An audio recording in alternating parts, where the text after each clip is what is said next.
অনেকের মিথ্যা কি অবশেষে ফাঁস হতে যাচ্ছে? একটা ছবি আর তাতেই শেষ হয়ে যেতে পারে তার পুরো জীবন। গরিব ঘরের রাজপুত্র নাটকের ১১তম পর্বে আসছে এমন এক টুইস্ট যা বদলে দেবে পুরো গল্প।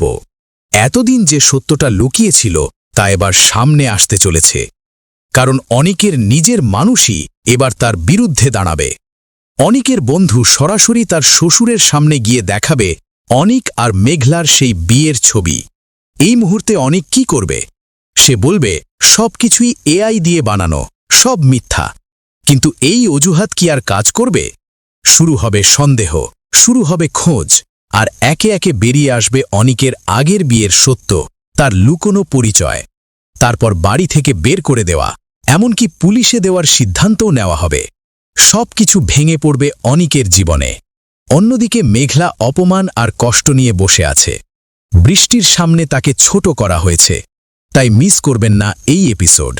গরিব ঘরের রাজপুত্র নাটকের ১১তম পর্ব প্রচারিত হবে ২৮শে মার্চ শনিবার দুপুর ১২টায়। আপনার কি মনে হয়, অনেক কি এবার বাঁচতে পারবে? কমেন্টে আপনার মতামত জানান, আর এমন আপডেট পেতে চ্যানেলটি সাবস্ক্রাইব করে রাখুন।